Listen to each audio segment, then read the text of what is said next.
With standard rotating, shifts coming are wide-ranging. With certainty, we are stating the times they are changing. It only hits if it gifts. Comment below as we walk through the final recap of Outlaw Standard.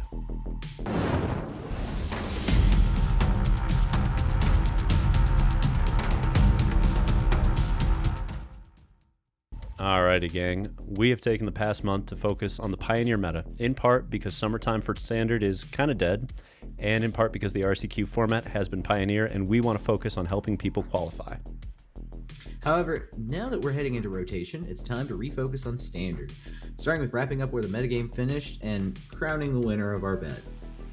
So, Domain did surge in the final week, snagging another 2 trophies, but ultimately it was not enough to overcome Azorius Control's lead for the season. So I took down the bet, with Azorius Control scoring 14 trophies to Domain's 8.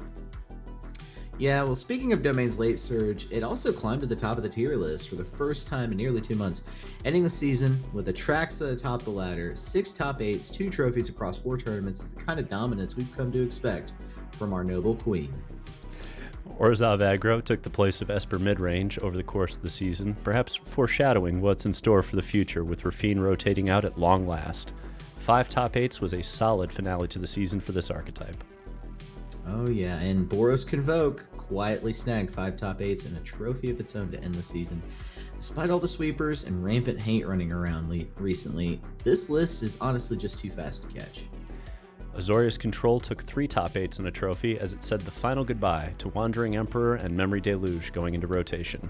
Now, these 4 archetypes truly encapsulated what the meta revolved around for the last 3 months, highlighting a swarming aggro list, a mid-range powerhouse, a ramp list with multiple options, and classic control. And honestly, outside of like a really sweet combo deck max, this has been one of the healthiest standards we've ever seen. Yeah, it certainly has. In Tier 2, we see Mono Red lurking with 4 top 8s, but no trophies. Now, while it may lose Kumano, there are plenty of new toys to play with in the near future, so expect to see versions of Mono Red popping right back up next week. Temur Ramp had its last hurrah with 3 top 8s, but you know what? Wait till you see the new build in our Brewer's Corner. If you thought rotation of all those like life-gaining fetches was the end of this deck, you might be in for a surprise. Oh yeah, I was one of those people. Last but not least, Dimir Aggro snagged a couple top 8s at the end, enjoying one last ride before a large portion of that deck goes away. Now, we could spend hours dissecting the past few months, but we all know the reason you're tuning back in. You want a brewtastic starting place for Bloomburrow Standard. So let's kick things off with an update to Azorius Control. Alrighty, gang. So credit to Athena the Bun. She submitted a ton of these deck lists. She's done so much work on the brewing end. This one I love, right? Now, a few things to note when we look at a list like this. Beza is in. Beza, the Bounding Spring, is going to be huge and will be taking the place of Wandering Emperor in this first iteration. This card, I think, is amazing. This card is going to help you catch up from so many deficits, which is traditionally what happens with Control. You have to pick and choose what you can counter, you have to try and mitigate their threats, and Beza does a great job of saying, okay, you've landed some threats, you've done some damage, but we're going to gain some life, make some creatures, draw some cards, we're coming back with a vengeance. Now, what I don't love about the list is the Spell Gyre. I just don't know. This to me is a poor man's Memory Deluge, and I cannot get over the fact that we're losing Memory Deluge for this. So I don't know if this makes the cut in the end, if it needs to be something else that's a little farther up the curve. Not entirely sure. Outside of that, the fact that we have no Witnesses taking the place of Depopulate and Repel Calamity taking the place of Destroy Evil, both kind of footnotes, but important ones as we move forward. Yeah, definitely. I'm interested to see how far this deck goes. Not a fan of Azorius Control, but I am learning to begin to pilot control decks in general, and maybe I'll pick it up, maybe I'll check it out. But let's talk about something near and dear to my heart. Where is Convoke going? So, credit to Denrial, this is Jeskai Convoke, an evolution of the deck. I always have to ask, though, and I've been doing this for the past few weeks in these discussions, why Jeskai and not Boros? We are losing Voldaren Epicure. That's the short of it. And so that 1-drop loss is forcing people to change the way they think about this deck. Adding blue instead for the artifact support, the wide-ranging artifact support that's possible in blue. rather than going with what I've encouraged, which is going with a full set Yodian frontliner, we do still see one copy here. We also see 3 copies of Case of the Filched Falcon, which in that third phase actually has kind of a Zoetic Glyph kind of effect, giving you a big body. And then the full set of Spyglass Siren, which was the obvious replacement for Golgari Epicure.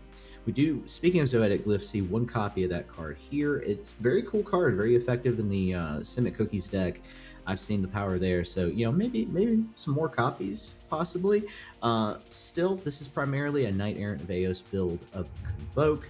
You of course could go other directions with Convoke. I've been talking about the possibility of Invasion of Segovia with Virtue of Loyalty, or even using that Zephyr Singer pirate card that has, you can make 2 creatures have flying. So go wide plan, that might be a way to go. I don't know, honestly. Week 1, I'm going to be testing to see if we can keep the deck of Boros and just replace Epicure with Yodian frontliners and copies of Charming Scoundrel.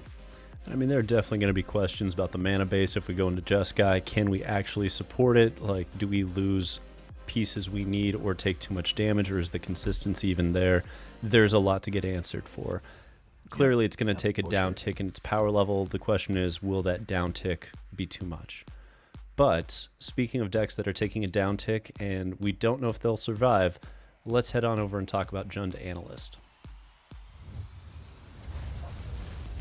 So again, credit to Athena the Bun, came up with this list as well. The question here is, can this deck survive without fetches? Now, we have Fabled Passage coming in, we already have Evolving Wilds and Escape Tunnels around too. So we've still got 12 fetches sitting in here. That's a decent number. I think that's fine for what we're trying to do. But there isn't life gain in those fetches, and that was a critical component of surviving those early turns and then just overwhelming the opponent with all the life gain you get. However, there's this little card that got printed called Iridescent Vine Lasher. This is a new win con, and it's a quick one, especially in a deck that's going to play cards like Pitiless Carnage. So you can just sack out all your lands, play Iridescent, bring them all back, and you're going to take a ton of damage, especially because this has Offspring, making it incredibly difficult to take care of all the copies you're going to be able to make, considering Offspring is 1 swamp with Virtue of Strength in play. That's it. Once you have Virtue of Strength, 1 swamp gets you both. So I think this is going to be fascinating. Just a quick side note, in the sideboard, Lumra is going to take the place of Bonnie Paul because blue is getting subbed out for black. Make sure you check that out when you're looking at this list. All right, yeah, definitely a shift that Athena the Bun warned me about recently on the Rebelcast, where we talked a little bit about it.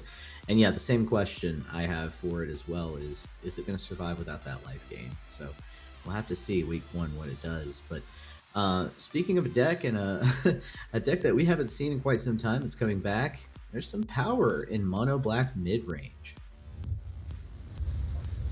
Credit to that Mono Black guy.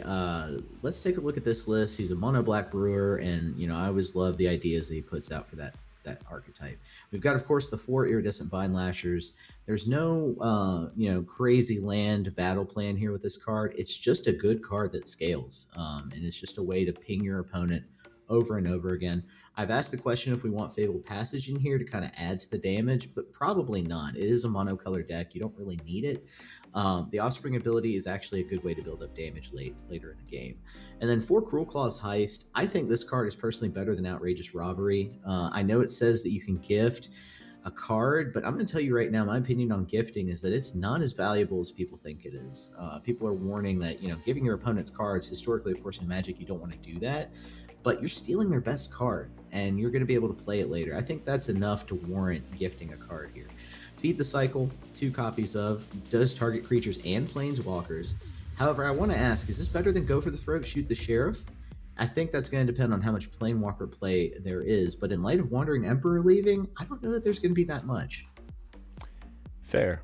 And there's so many ways you can build Mono Black, and I'm going to be curious to see. Cruel Claw's Heist, I think, is going to be a skill test and a half, because I'm looking at it, like, think about it in Explorer, right? If you get to start with Thoughtseize, so you know what's in their hand, you're going to know if you want to gift that card pretty quickly. But if it's the first card you're playing to look at their hand, that is wild how risky it can get. Where like, I'm going to take their best card. Maybe their best card is not very good and does not help you actually beat them, and now you've given them additional cards. So you 2 for 1 yourself. Something to think about. right? Yeah. It's risky, but let's move on. Let's talk a little bit about Golgari Roots. So credit once more, Athena the Bun, just brewing up a storm over there. And this is a deck that we haven't really seen in Standard. I have tinkered around with this for so long in Explorer trying to crack it that I felt pretty good about presenting what this deck's trying to do. So Insidious Roots, for those who don't know, is going to be a card that really rewards you for putting stuff in your graveyard and then pulling it out, specifically creatures. And this deck loves doing that. You have the Bonecash Overseer, which is the brand new card coming in that allows you, if you're foraging, to just keep drawing cards, or if you're sacrificing food. There's a lot of ways you can get to that forage scenario, but there are multiple payoffs for forage in this deck. The fact that Rubble Belt almost single-handedly gets you to a forage scenario is great. The fact that we have Gorehound around, which will get you quickly to a forage scenario, is also great. And Dream Thief's there. I mean, like, we have a lot of enablers at 1 mana to just fill up that grave, get us closer and closer. And for those of you who forgot, Tivar's still a Planeswalker. This is still a card. It's around. Yeah. It's good, especially in this deck. So really, for me, the big question is going to be whether or not can it hold down the fort. Like, we don't have Priests of the Forgotten Gods sitting around. It's a kind of an Eternal Swarm strategy. Is that actually better than Boros Convoke? I don't know, but this is a great list to start with. Yeah, and a fun list, very popular in our Discord. I like the idea of this list. We'll have to see how well it does. And don't sleep on Tyvar. But also, don't sleep on this next deck, whose stock value has been rising, Orzhov Midrange. Now, credit to Irish Potato. Pixie's been a popular card lately, and Pixie builds are very popular. There are 2 copies of Pixie in here. It does synergize really well, of course, with Hopeless Nightmare. You know, you want to bounce your Novice Inspectors. We've got the Witch's Vanity in here, which destroys some of your tiny creatures that are going to be really prevalent in Bloomburrow. Tithing Blade also does work as well here to help you with that. You know, and I think that synergy is quite obvious. What may not be obvious here is Lord Skitter really taking the place of Unlicensed Hearse, doing the graveyard hate work that it needs to do. And there's Requisition Raid in the sideboard. I've been interested to see if this is going to fit in any archetypes. Maybe you bring that in and you go wide and you do some damage. We got a full set of Sarah Paragon, plus all those ETB effects I've already listed with those cards, along with Fabled Passage. All of those work with Sarah Paragon. To sum it all up, this is really a low curve mid-range deck, right? I know that's kind of an oxymoron, but it does have a lot of low curve early game interaction in addition to the Rottenmouth Vipers that want to finish games. Yeah, and I mean, this is doing what mid-range does best. It's getting into a game of resources and saying we can produce at least a little more value than you can, and you can't outgrind us or kill us before we take over on the resource war. So I get what you mean. Like, it is low curve, but everything is basically a 2-for-1 getting set up for you. Yep. So it makes a lot of sense that we go that route. Now, speaking of a deck that does want to go in that 2-for-1 direction, let's talk a little bit about Mono Black Braids. All right, shout out to that Mono Black guy for shoving this list our way as well. The pieces here I really want to focus on are that Braids, prior to this, it was a deck that if you didn't see Braids, it was a problem, right? Like, you had all of these different cards that gave you value, but like it didn't really pay off unless you stuck the landing on a Braids. The printing of Rottenmouth Viper is changing that. This card seems like it's going to be a powerhouse if you get it in the right shell. The ability to cast it pretty early and pretty cheaply and just start forcing your opponent into those catch-22s of, do you want to lose 4 life? Do you sacrifice? Do you discard? What do you have the ability to do? Do we just blow out your hand and the board, even if you don't lose life? I mean, it's a catch-22 kind of card, and if you set it up correctly, which this deck has the ability to do, and that Orzhov Midrange list we just covered has the ability to do. And if you do that, I think the payoff will be tremendous. The question is going to be, what shell sets it up correctly and has the best payoff? I don't know between the 2 we just presented, but I think there's definitely a shell for it, and I can't wait to see who cracks it. Yeah, Rottenmouth Viper is going to see some play, especially in the first few weeks when people try to figure it out. I totally agree. We've got a new archetype alert, and it's not brand new, but it's new to Standard, or at least it will be. Azorius Blink. I remember when Blink was in older Standards, and it was broken then. It's going to be broken now. Credit to Athena the Bun. The central focus of this deck, I want to point out one card specifically, if you remember nothing else, is Dowerport Mage. This card by itself is an engine, but also just synergizes so well with the Blink ability. Of course, to help along with that, we've got the 4 Pixies, Splash Portal. We've got Long River Lurker in the 3-drop slot, and also in the 3-drop, we've got Salvation Swan. All of these can help you blink, so there's plenty of ways to do it. Pawn Prophet is a good target of all that blink, provides mega value when you do. And then, of course, we've also got Parting Gust, which has 2 modes, and I had to do a double take when I read this card the first time during spoiler season. Parting Gust can be removal if you provide the gift, and can just provide a blink effect if you don't. At 2 mana, that's pretty cool. We've also got 2 copies of Norn's Inquisitor in here. It's a great blink target because you can just build your incubation token army. And then I want to point out one synergy. Aether Channeler creates bird tokens, and Salvation Swan blinks when birds come into play. So bring those out on the battlefield at the same time to have a good time. Ooh, I had not actually caught that synergy. That is a spicy one, being able to continuously blink. Like, ooh, I love that. Love that. Speaking of things that fly, let's talk about bats. All right, Orzhov Bats, credit to Denrial for sending us this list. I love where this list is trying to go. Now, to me, you look at it, it's basically a Soul Sisters deck that works with bats. So if Soul Sisters got hit with a vampire plague, this is where we're going, right? And we even have the vampire herself, Amalia, leading the charge here, letting people know we may not be comboing off, but we can still make a giant 2-drop that is difficult to deal with and keeps on exploring and giving us value in the meantime.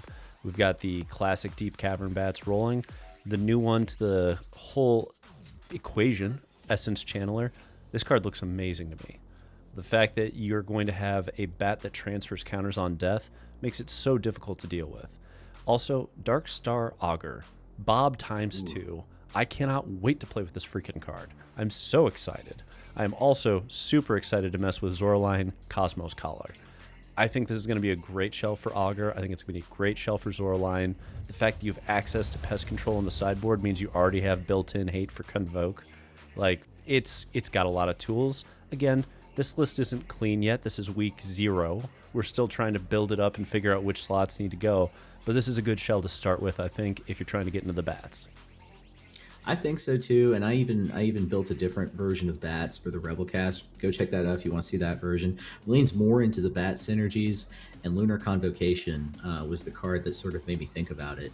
But yeah, don't sleep on bats. I know some of y'all out there have sort of discounted the new archetypes coming in from Bloomburrow, all the creature archetypes, but bats is probably going to be the strongest in my opinion as its own archetype. We'll see. But let's get to the deck I've been waiting for. Mono green. Is it going to come back to standard? So this is Mono Green Aggro. Credit to Athena the Bun for this build. I also had a build on the Rebel cast, but this one is a little bit different. We both highlighted in that show one of our favorite cards was Stocking the Pantry.